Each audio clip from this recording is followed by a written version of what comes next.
दुनिया में जब भी जंग की बात होती है तो हमारे जहन में सबसे पहले टैंक, बंदूक, बमबार तैयारे और जंगी जहाज आते हैं। लेकिन 20वीं सदी के इख्तिताम और 21वीं सदी के आगाज ने दुनिया को ये सिखा दिया है कि असल जंग तोप से नहीं बल्कि अकल, टेक्नोलॉजी और इंफॉर्मेशन से जीती जाती है। और इसी जदीद मैदान में एक ऐसी कौम भी मौजूद है कि जो चुपचाप बगैर शोर किए दिन रात अपने हुनर से दुनिया को हैरान कर रही है। और वो कौम है चीनी कौम। चीन एक ऐसा मुल्क है कि जो कभी आपसी जंगों, गुलामी और तजलील का शिकार था, आज टेक्नोलॉजी, मुईशत और अस्करी तरक्की में आलमी ताकतों को पीछे छोड़ने की दौड़ में शामिल हो चुका है। चीन के साइंसदानों ने हाल ही में एक ऐसी टेक्नोलॉजी इजाद की है कि जिसने दुनिया के दफाई तज्जियाकारों को चकरा कर रख दिया है। इस टेक्नोलॉजी का नाम है गोस्ट नेवी। ये एक ऐसा रेडार सिस्टम है कि जो दुश्मन के रेडार को धोखा देता है। ये एक तन्हा जहाज को रेडार पर पूरे बेड़े की सूरत में पेश करता है।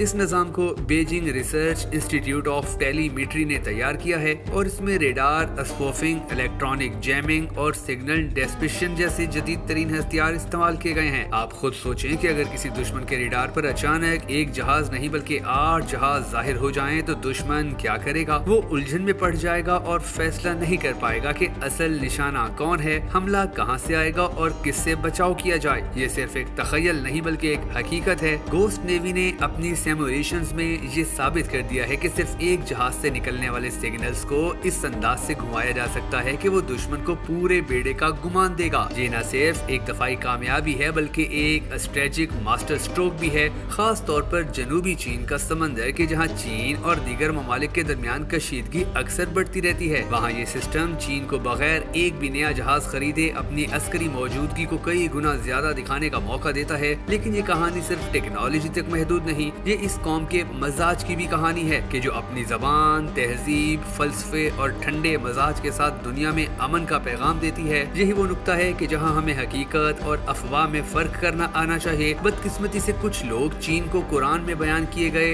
याजूज माजूज से तशबीह देते हैं। ये वो लोग हैं कि जिन्होंने न कुरान का गहराई से मुतालिया किया है और न चीन के मजाज को समझा है और न ही दुनिया में फैलाई जाने वाली असल फितना परबर ताकतों पर गौर किया है। याजूज माजूज वो कौम है कि जो जमीन में फसाद फैलाएगी, हर तरफ जुल्म, फहाशी, सूद, बदमाशी, बेरारवी और जंगे बर्पा करेगी। अब सवाल ये है कि आज की दुनिया में ये सिफात किस में सबसे ज्यादा हैं? क्या चीन दुनिया में जंगे बर्पा करता है? क्या चीन दूसरे मुल्कों पर हमले करता है? क्या चीन के मीडिया पर फहाशी, सूदी मुईशत और अखलाकी इन्हतात को फरोग दिया जाता है? चीन का तर्ज सियासत, इसका मजाज और इसकी बैनुल अक़वामी हिकमत अमली हमें बताती है कि वो ताकत तो रखता है मगर उसे इस्तेमाल करने में पहल नहीं करता। इसका फोकस ज्यादातर मुईशत, टेक्नोलॉजी और तजारती ताल्लुकात पर होता है। यही वो फलसफा है कि जिस पर कदीम चीनी दानिश्वर कन्फ्यूशियस ने जोर दिया था, यानी कुव्वत खामोशी में है, जाहिरियत में नहीं। जब अमेरिका, नेटो और मगरबी दुनिया मुख्तलिफ मुल्कों में मदाखलत कर रही थी तो तब चीन चुपचाप अपनी सड़कें, बंदरगाहें और फाइबर ऑप्टिक नेटवर्क्स बना रहा था। अफ्रीकी ममालिक में स्कूल, अस्पताल और इंफ्रास्ट्रक्चर कायम कर रहा था। एशिया में वो रेलवेज और तजारती राहदारियों पर काम कर रहा था। तो ये कैसे मुमकिन है कि एक ऐसा मुल्क जो अपनी पॉलिसियों में जारियत से गुरेज करता है उसे हम याजूज माजूज कह दें? ऐसा कहना दरअसल हकीकत से फरार और नफ्सियाती गुलामी की अलामत है। असल में हमें खुद से सवाल पूछना चाहिए कि आज के दौर में सूदी निजाम को किसने फैलाया? आलमी इदारे किसके कब्जे में हैं? दुनिया की फिल्म इंडस्ट्री, मीडिया और बैंकिंग निजाम कौन कंट्रोल करता है? ये वही ताकतें हैं कि जो कौमों को आपस में लड़ाती हैं, उन्हें मुआशी गुलामी में मुब्तला करती हैं और अपनी मर्जी के निजाम उन पर मुसल्लत करती हैं। दूसरी तरफ चीन का किरदार ज्यादातर इस बात पर मरकूज रहा है कि वो अपने लोगों को गुर्बत से निकाले, अपने शहरों को स्मार्ट बनाए और दुनिया भर में अपना असर बगैर खून बहाए कायम करे। और गोस्ट नेवी इसका एक नया सबूत है। ये एक सिस्टम है जो दुश्मन को उलझन में डालकर जंग को रोकता और लड़ाई को टालता है। अगर कोई मुल्क अपनी तकनीकी महारत से दुश्मन की जाहिरियत को रोके और मैदान जंग को नफ्सियाती सतह पर शिकस्त दे तो क्या ये अमन की कोशिश नहीं? चीन ने जो टेक्नोलॉजी तैयार की है वो दरअसल एक डेटरेंस है, एक ऐसा हरबा कि जिसका मकसद जंग छेड़ना नहीं बल्कि जंग रोकना है। ये बिल्कुल ऐसे ही है कि जैसे एक आम शहरी अपने घर में हिफाजती कैमरे लगाता है। वो कैमरे किसी पर हमला नहीं करते लेकिन चोर को खबरदार करते हैं कि यहाँ तुम्हारी खैर नहीं। गोस्ट नेवी भी ऐसा ही एक नफ्सियाती ताला है कि जो दुश्मन को जहनी तौर पर बांध देता है। हमें ये समझना होगा कि आज की दुनिया में ताकत का मतलब सिर्फ असलहा नहीं बल्कि इंफॉर्मेशन, डिजिटल डेसिपेशन और स्ट्रेटेजिक डिफेंस है। चीन जैसे ममालिक इस फील्ड में तेजी से आगे बढ़ रहे हैं और हमें भी इनसे सीखना होगा। हमें मुसलमानों की तरह सोचना होगा,